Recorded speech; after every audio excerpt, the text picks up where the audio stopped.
I want you to close your eyes for a second. Picture a birthday party. But not just a casual get-together. This is a centennial-plus celebration. All right. There's a massive cake sitting on a mahogany table. The frosting is pristine.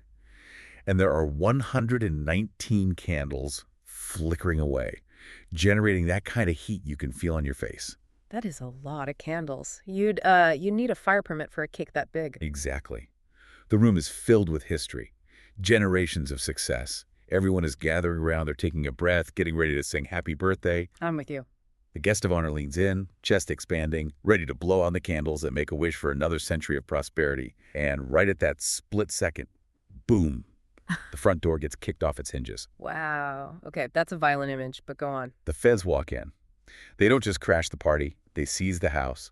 They take the keys, they start putting price tags on the furniture to sell to the neighbors for pennies on the dollar, and they tell the birthday boy to grab his coat and get out. And he's just out. He's on the street before the smoke from the candles is even cleared. It sounds like a scene from a mob movie or, I don't know, maybe a Greek tragedy, but you are describing literal history here. This isn't a metaphor. I am. We were talking about September 25, 2008. It was the 119th anniversary of the founding of Washington Mutual, the bank known to millions of Americans simply as WaMu. WaMu. Yeah. And on that specific day, their birthday, instead of a celebration, we got the largest bank failure in the history of the United States. It is a staggering story, and I think because it happened right in the middle of all the 2008 financial chaos, right when Lehman Brothers was collapsing and AIG was melting down, people sometimes forget the sheer scale of the WaMu failure. It gets lost in the noise. It does. We aren't just talking about a local branch closing its doors, we're talking about a leviathan. So let's put some numbers on this beast.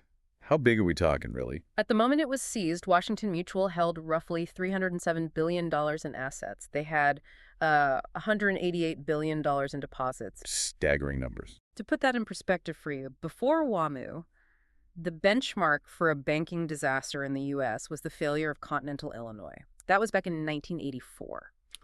Right, I remember reading about that. That was considered the Titanic of banking failures at the time. A real unthinkable event. Exactly. Continental Illinois was huge. It sent shockwaves through the system. But the WaMu collapse dwarfed it. It was exponentially larger. WaMu wasn't just a bank. It was an entire ecosystem. It held the savings of families, small businesses, massive corporate accounts across the entire country. And what makes this deep dive so fascinating to me is the trajectory. Because for the longest time, WaMu wasn't this scary, toxic Wall Street monster. He was the friend of the family. It was the bank that wore khakis and polo shirts while the other guys wore three-piece suits. That was their whole brand. Approachable, local, safe. So the mission for this deep dive is clear. We have a stack of articles, court documents, and old financial reports here. We need to trace the arc of WaMu. How did a local, friendly institution, which was born quite literally out of the ashes of a fire, grow into a subprime giant that ended up burning down the financial house? It's the ultimate question, and to answer it, we can't just look at the panic of 2008. That's just the final scene of the movie. Right, that's the explosion. We need to find the fuse. Exactly. We have to look at a fundamental shift in corporate philosophy that happened decades earlier.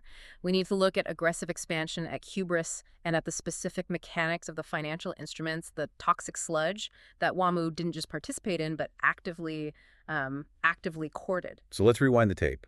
All the way back, I mentioned born from ashes, and I wasn't just trying to be poetic. No, you were being historical. The origin story takes us to the Pacific Northwest, Seattle. The date is September 25, 1889. Okay, set the scene for us. This isn't the Seattle of Amazon spheres and grunge music we know today. Oh, far from it. This is a frontier town that had just been absolutely devastated. The Great Seattle Fire had swept through just a few months prior. The whole city. Pretty much the whole business district. It destroyed about 120 acres of the central core. The wharves, the mills, the banks, everything was made of wood and everything was just gone. So the city is black, charred, and smells like smoke. Precisely. But there was this immense energy to rebuild. You have to imagine the sound of hammers and saws everywhere, this pioneer spirit. But rebuilding requires capital. It requires money. And in a burnt-down city, money is tight. So a group of citizens gets together to solve this problem. A classic American story. Right. They incorporated the Washington National Building Loan and Investment Association. That is a mouthful. I can see why they eventually shortened it. Yeah. Marketing wasn't the priority in 1889, survival was, but They wasted no time. Just a few months later, on February 10th, 1890, they made their first home mortgage loan on the West Coast. Wow, that's a serious claim to fame. Mm. The very first home mortgage on the West Coast. It is. That establishes them not just as a bank, but as a pioneer, a pillar of the expansion of the American West. It does. And for a long, long time, they kept things incredibly simple. They were a boring, reliable engine for home ownership. In 1917, they changed the name to Washington Mutual Savings Bank. And I want to pause on that word mutual. Yes, let's unpack this. We hear mutual fund or mutual insurance, but in the context of a bank in the early 20th century, what does being a mutual actually mean? Yeah. How is it different from, say, a Bank of America or a JPMorgan today? It's a completely different animal. A mutual bank is owned by its depositors. By the customers. By the customers. There are no outside stockholders. There is no ticker symbol on the New York Stock Exchange. If you have a savings account there, you are, in a very real sense, a partial owner. So the guy depositing his paycheck from the lumber mill is the boss. In a structural sense, yes. Yeah. And this dictates the bank's entire behavior. The primary goal, really, the only goal of a mutual bank is to keep the money safe and serve the members. Yeah. You aren't trying to hit a quarterly earnings target to impress Wall Street analysts. You're not trying to jack up the stock price. You're not. You are trying to make sure that when Mrs. Johnson comes to get her money in 10 years, it's there. Period. It sounds inherently conservative, risk-averse. Extremely. You don't gamble with the depositors' money because the depositors are your neighbors. It aligns perfectly with the slogan they used for decades, the friend of the family. You don't bet the family's grocery money on a high-stakes poker game. You just don't. It's not in the DNA. It sounds idyllic, honestly. A bank that actually cares about safety over profit. Mm-hmm. But we know this story doesn't end with a friend of the family badge. WaMu didn't stay a mutual bank. No. And this is arguably the first, most important domino in the long chain leading to the 2008 disaster. The critical turning point was 1983. WaMu demutualized. Demutualized. It sounds like a painful medical procedure. I'm sorry, sir. We have to demutualize you. It's a corporate transformation that changes the soul of the institution. They converted from a mutual savings bank into a capital stock savings bank. In plain English, they became a public company. They issued stock. So the DNA changes. Completely. You stop serving just the depositors, and you start serving shareholders. And shareholders are a very different beast. Very different. Shareholders want growth. They want returns on equity. They want stock price appreciation. And they want it now, not in 10 years. They want it next quarter. Exactly. The incentives shift from safety first to growth first. Once you are public, you are on a treadmill. If you aren't running faster than you were last quarter, investors punish you. The stock goes down. So the sleepy local thrift vibe is officially dead. They might have kept the name, they might have kept the slogan for a while, but the engine was swapped out. It took a little while to wrap up, but yes, the philosophical shift was complete. In 1984, they reorganized again as a holding company, Washington Mutual Inc., or WMI. This is a technical detail, but it's important. Why is that so important? It allowed them to separate the banking units from non-banking units, giving them even more flexibility to expand, to buy other companies, and to diversify into riskier ventures. It's a structure that lets you build an empire. And expand they did. This brings us to the era of Kerry Killinger. He takes the helm, and the strategy shifts to what I call Pac-Man mode, just eating everything in sight. Killinger is a fascinating figure in this tragedy. He wasn't your typical Wall Street shark, at least not in appearance. He played the trumpet, he was affable, but he had a vision for aggressive, almost predatory expansion. The 1990s and early 2000s were defined by this growth by consumption strategy. But they didn't frame it as consumption. They had a much nicer name for it, the White Knight strategy. Right, the White Knight. This is when a company swoops in to save another company that's maybe failing or more often being attacked by a hostile takeover. It's brilliant PR. We aren't conquering you, we're rescuing you. Precisely. It allows the acquirer to look like the hero while swallowing up a massive competitor. And a prime example of this, perhaps the most dramatic soap opera of the era, was the saga involving Great Western Financial in 1997. Oh, I looked into this. This is better than daytime TV. So you have Great Western, which was a huge thrift based in California. And they were being targeted by a rival, H.F. Amundsen & Co. Right. H.F. Amundsen was the parent company of Home Savings of America. They were the big dog in the yard, the largest S&L in the country, and they launched a hostile takeover bid for Great Western. And it was hostile. Oh, it was nasty. Great Western's leadership did not want to be bought by Amundsen. There was bad blood, culture clashes, you name it. They were desperate for an escape route. Enter WaMu, riding in on a white horse, or maybe a corporate jet from Seattle. WaMu stepped in with a friendly offer, a $6.6 billion deal. Great Western's board leaped at the chance. They effectively used WaMu to shield themselves from the hostile clutches of Amundsen. And just like that, WaMu creates the nation's largest savings and loan association. They effectively doubled their size overnight by rescuing this company. But here is the ironic twist that really shows Killinger's ambition. WaMu buys Great Western to save them from H.F. Amundsen. Then, just a year later, in 1998, what happens? I love this part.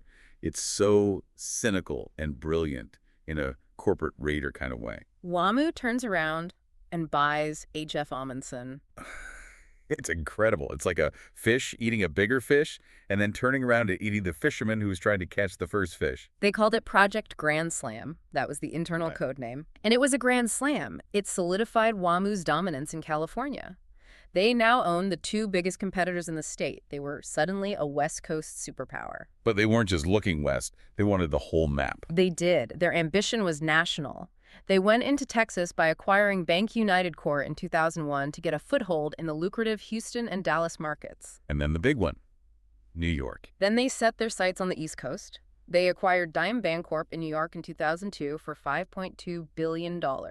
That gave them a huge presence in the biggest financial market in the world. They were everywhere. I remember this era clearly. You'd see WaMu branches popping up on corners that used to be gas stations or diners or other banks. It felt like an invasion, but a friendly one. It did. But, when you eat that much that quickly, purely from an organizational standpoint, you're bound to get a stomachache. That's a very fair analogy. Rapid growth almost always comes at the cost of stability and quality control. The integration of these banks was messy. What do you mean by messy? You have to remember, every bank has its own computer systems, its own record-keeping methods, its own culture. Smashing them all together in a few years is a logistical nightmare. So messy how? Are we talking about cultural clashes at the water cooler or actual operational failures that hurt customers? Actual painful failures for customers. Take the Bancorp merger.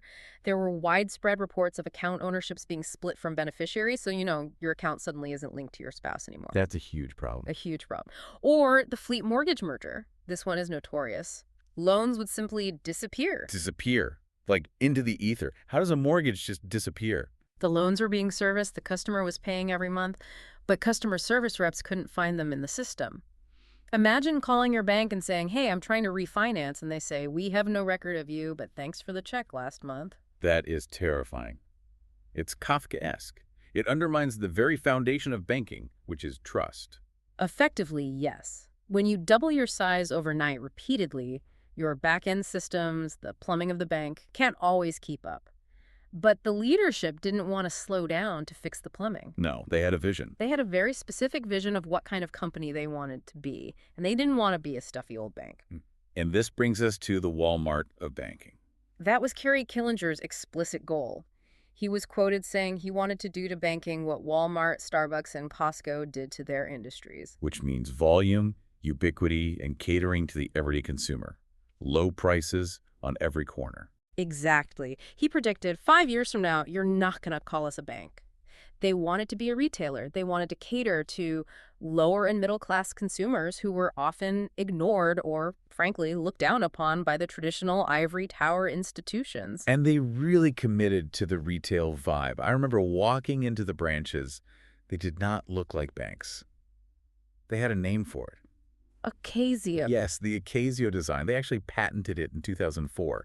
The whole idea was to eliminate the physical and psychological barriers between the banker and the customer. So no teller windows with the bulletproof glass? No, those velvet ropes, what do you call it? Queuing stanchions. Right, none of those. Yeah. Instead, you walked in and there was a concierge greeter, like at the Apple Store or a nice hotel. Concierge. In a bank. I know. The tellers stood at these circular podiums. It felt like you were buying a pair of jeans, not depositing a check. And that was the entire point. It was designed to be disarming, to make banking feel like shopping. If you make people comfortable, if you make them feel like friends, they are more likely to buy products. And their marketing reinforced this aggressively. Oh, the commercials, Yeah. they were everywhere. The free checking campaign, I remember those. They had those older, stuffy, suit-wearing bankers laughing at the young, cool WaMu rep. It set up a clear us versus them dynamic, the old guard versus the new friendly face of finance. It was very effective. It made people feel like WaMu was on their side.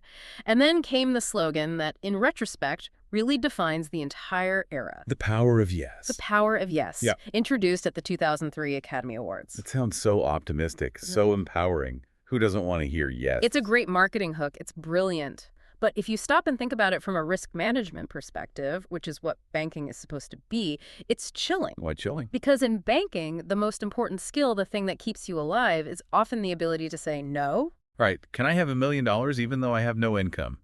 The answer should be a very firm no. Exactly. But the power of yes was a corporate mandate. It was about approving loans. It was about volume. It was about getting people into homes, often people who had been turned away by other lenders. This marketing push wasn't just fluff. It reflected the rotting core of their business model. They were pivoting from being a safe depository to being a volume-driven sales machine. That's it. And then, as if that wasn't on the nose enough, we have the Woohoo campaign. Oh, man. Woohoo. That was February 2008. February 2008. Oof. The timing on that. It's just perfect in its awfulness. Just as the fears of a financial crisis are rising, just as the housing market is starting to shudder, WaMu launches a campaign trying to position itself as an iconic brand people love. The commercial featured people literally dreaming about banking and yelling, woo-hoo! Which is a sound I can confidently say no human has ever made when thinking about their bank. Never. And interestingly, the search traffic for WaMu spiked 1,000% after that campaign launched. But not for good reasons. Not for the reasons they hoped. People were searching to see if the bank was solvent, not because they wanted to yell, woohoo. And a little trivia nugget here. I read they originally wanted the slogan to be woohoo, without the H, just W-O-O. But they were worried about getting sued by Homer Simpson. That's right, Fox and the Simpsons, which in hindsight was the least of their legal worries. They were worrying about copyright infringement while their entire balance sheet was catching fire? Seriously. So on the surface, they are the cool, friendly woohoo bank. But underneath, the engine driving this thing had changed completely. They weren't just taking deposits and making safe loans anymore. They had moved into the danger zone. The subprime zone. This is where the story gets darker. This is where the friend of the family becomes the retailer of risk. So how did they get so deep into subprime? Was it just the general market trend, or was it a specific, deliberate choice? It was a very deliberate strategy fueled by acquisitions. They bought their way into trouble. In 1999, they bought Long Beach Financial. And Long Beach was. Long Beach was a subprime specialist. That's what they did. They dealt with borrowers who had spotty credit histories, people who couldn't qualify for a traditional Fannie Mae or Freddie Mac loans. And then in 2005, they doubled down and bought Providian. A subprime credit card issuer. That was a $6.5 billion deal. What's fascinating about the Providian deal is that the credit card company's management had actually been trying to move upmarket. Upmarket. Yeah, trying to get prime customers with better credit scores to stabilize their business. But WaMu bought them specifically to fill a hole in the product line. They wanted those high-yield, high-risk assets. High yield means high risk. Always. In finance, there is no free lunch. If you are charging 20% interest, it's because there is a very high chance you won't get paid back. But the most toxic product in their arsenal, the weapon of mass financial destruction, if you will, was the option ARM. Okay, we need a deep dive on this, because the option ARM is the technical heart of this entire collapse. It sounds complicated, but we need to break it down for everyone. What exactly is an option adjustable rate mortgage? Okay, so an option ARM is a mortgage that gives the borrower a choice, an option in how much they pay each month. Typically, you get 4 options on your monthly statement. 4 choices. Okay. Option 1, you can pay the full principal and interest to pay off the loan in 30 years. You know, like a normal mortgage. You can pay the principal and interest to pay it off in 15 years. An accelerated payment. You can pay interest only, so the loan balance stays the same. You're just treading water, renting the money. Or, and this is the trap, option 4, you can pay a minimum payment. And that minimum payment is the seductive part. That's the hook. It is. The minimum payment is calculated at a ridiculously low teaser interest rate, maybe 1% or 2%. but the actual interest rate on the loan might be 6% or 7% or even higher. So let's do the math for the listener. Say I borrow $500,000. My actual interest bill for the month is, what, roughly $2,500? But the minimum payment option says I only have to pay half $1,000. So I pay the $1,000. What happens to the other $1,500 I owe? It doesn't disappear. It gets added to the principal balance of your loan. It gets added back on top. Right back on top. It's called negative amortization. You make a payment, but you owe more money the next month than you did the month before. So after month one, your $500,000 loan is now a $515 loan. That sounds insane. Why would a bank possibly want that? If I'm the bank, I want my money back. I don't want a larger loan that the guy clearly can't pay. Here is the accounting trick, and this is where it gets really murky and, frankly, fraudulent in spirit.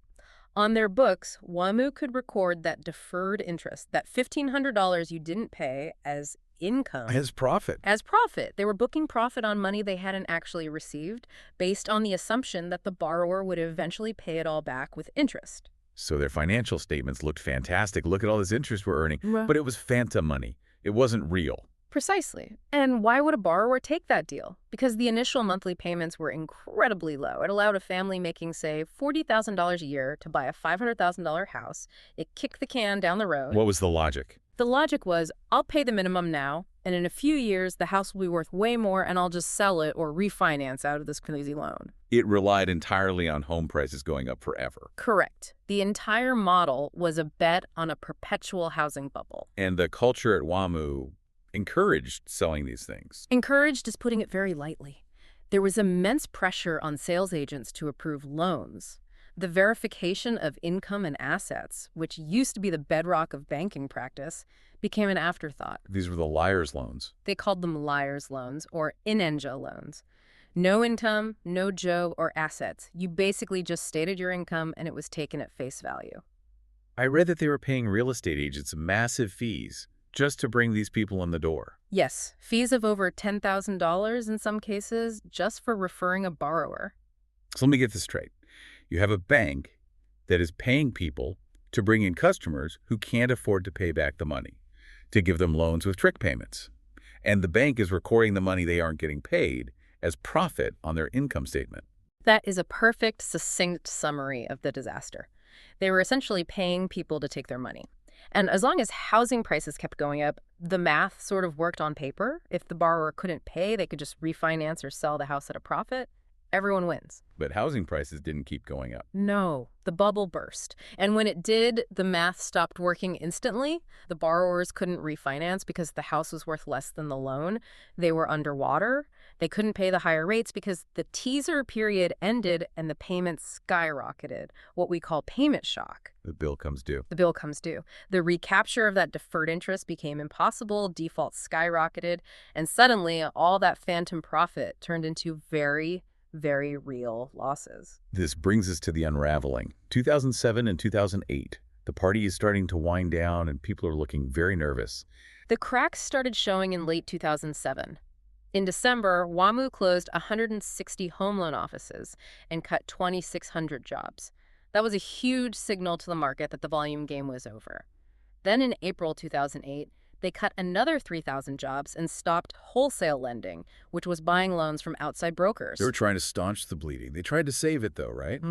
There was a rescue attempt, a big capital injection. There was. In April 2008, they secured a $7 billion capital infusion led by TPG Capital. TPG, a major private equity firm, put in $2 billion, and other investors put in the rest. They were trying to shore up the balance sheet. $7 billion is a lot of money. Why didn't it work? It was a bandage on a gunshot wound. The losses from the subprime portfolio were growing faster than anyone publicly admitted, and this deal created a lot of friction. How so? Well, for one, it diluted the existing shareholders, meaning their slice of the pie got much smaller, and they were furious. And to make matters worse, to add insult to injury, WaMu executives had changed the rules so that mortgage losses were excluded from their bonus computations. Wait, let me get this straight. The ship is sinking?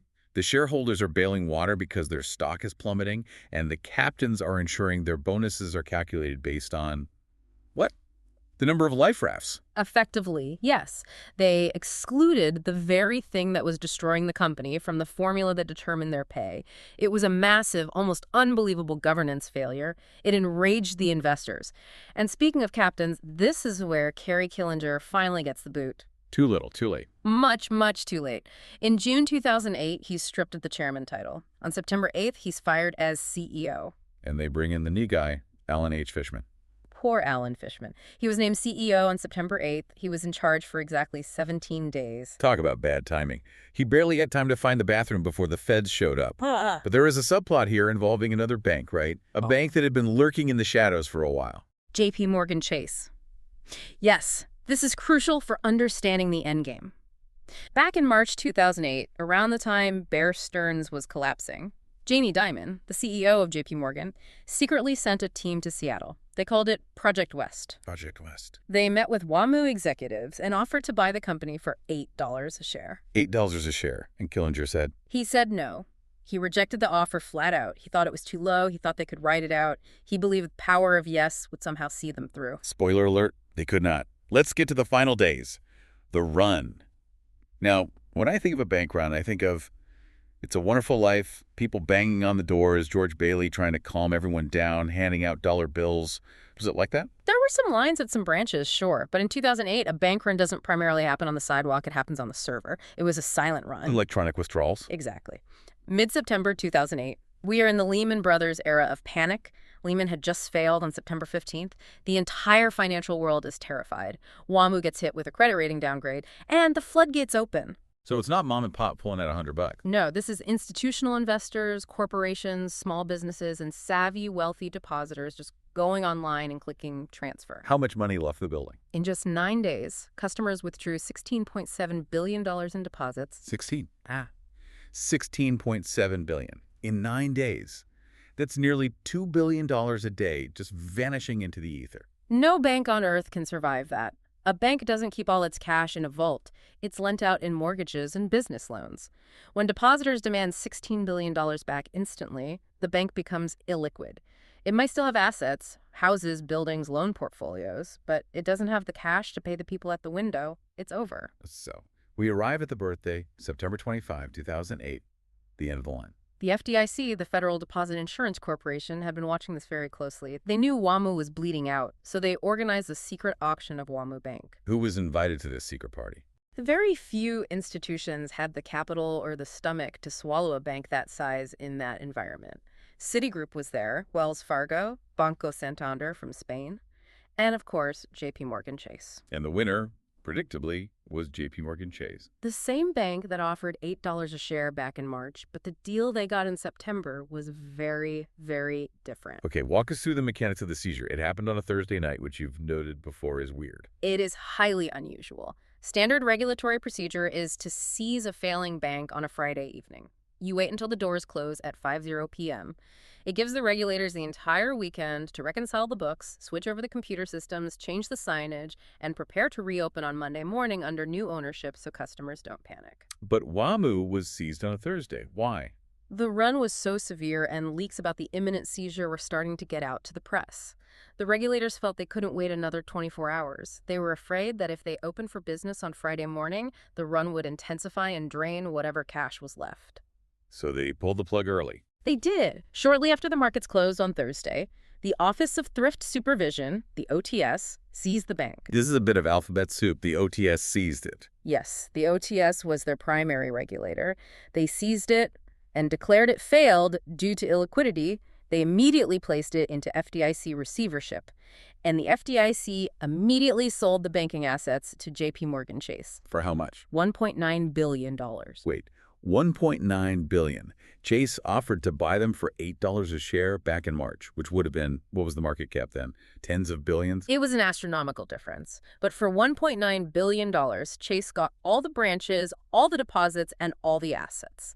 But, and this is the crucial legal distinction that wiped people out, Chase did not buy the holding company, Washington Mutual, Inc., and they did not take on the unsecured debt or the equity claims. Okay, this is where it gets complicated for the shareholders, right? Because usually, if a company gets bought, the shareholders get something. It may be a lower price, but something. In this case, because the bank itself, the primary asset, was seized and sold out from under the holding company that people owned stock in, the shareholders were effectively wiped out.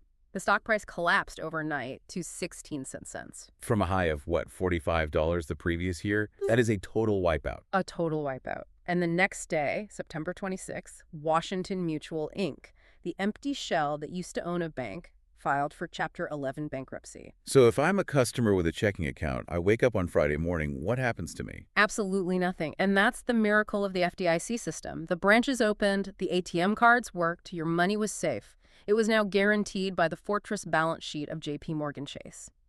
The system worked exactly as it was designed to protect the depositor. Far away. But for the investor, the employee with stock options and their 401k, the bondholder, it was a catastrophe. And that catastrophe sparked a lot of anger. I've heard about the WaMu theories. This wasn't just seen as a normal failure. Oh, it's a deep rabbit hole. There was immense fury from shareholders. They claimed the bank was seized for political reasons. They argued that the liquidity crisis was temporary, caused by the market-wide panic, and that the bank actually had enough assets to meet its obligations if the government had just given them a lifeline. The lifeline, like the one they gave to Bear Stearns or AIG.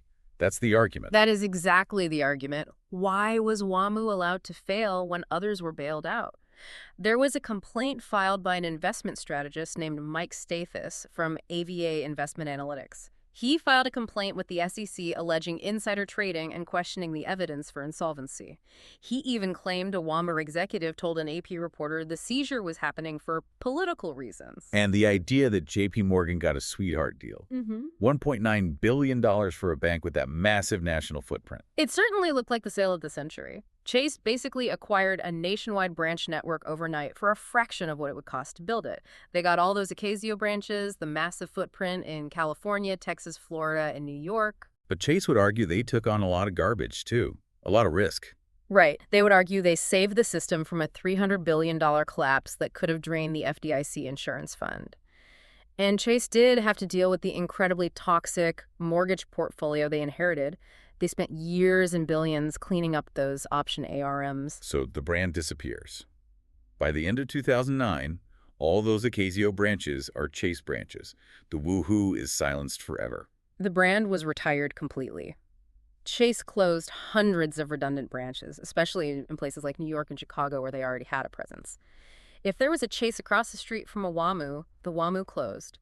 The friendly, khaki-wearing vibe was replaced by the blue octagon of Chase. But the legal battles dragged on for years. This wasn't a clean break. Oh, massive, ugly legal battles. WaMu Inc., which was now just the estate of the holding company in bankruptcy, sued the FDIC for $13 billion. They claimed the seizure was unjustified and the sale price was a fire sale valuation. Did they win? Not exactly. It was a complete mess of settlements that dragged on for years. There was also a huge fight with the IRS over $12.5 billion in back taxes. In a bold move, WaMu's estate actually claimed the IRS owed them a refund because of the massive losses they took. That is bold. I lost so much money, you should pay me. Eventually, they reached a settlement where a refund of about $5.7 billion was shared among the various parties and creditors. But the bankruptcy itself was a saga. Judge Mary Walrath in Delaware rejected multiple reorganization plans. She was very concerned about insider trading allegations involving hedge funds that were buying up the debt and trying to control the process. It was a mess all the way down. It seems like even in death, WaMu couldn't escape the drama and the questionable behavior. It eventually emerged from bankruptcy in 2012 as WMI Holdings Corporation. It was a shadow of its former self, essentially a shell company looking for a purpose with some tax assets. And where is it now? Does it still exist? In 2018, WMI Holdings merged with NationStar to form the Mr. Cooper Group. Mr. Cooper, a large mortgage servicer.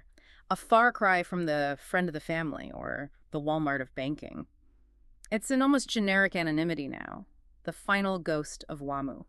So what does this all mean? We have looked at the history, the rise, the hubris, and the spectacular fall.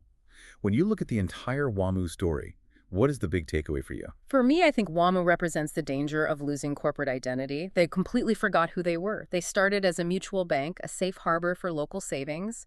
Their purpose was clear: protect the money, Safety first. safety first. Then they tried to transform into a high-growth retailer of risk. They wanted the stability of a bank with the growth of a tech stock and the ubiquity of a coffee shop. You can't be all those things at once without cutting corners, and the corners they cut were the ones that mattered most: underwriting standards and ethics. It really is a story of hubris. Killinger wanted to disrupt the industry. And he did, just not in the way he intended. He proved that you can build a massive empire on yes, but it collapses just as fast if the foundation is rotten. And it serves as a stark reminder of the fragility of confidence in banking. $300 billion in assets didn't matter when the confidence evaporated. 119 years of history was erased in 9 days. That is the thought I want to leave everyone with today. The power of yes built the empire, but the inability to say no to bad loans, to risky expansion, to the lure of quick, easy profits, destroyed it. It makes you wonder about the institutions we trust today.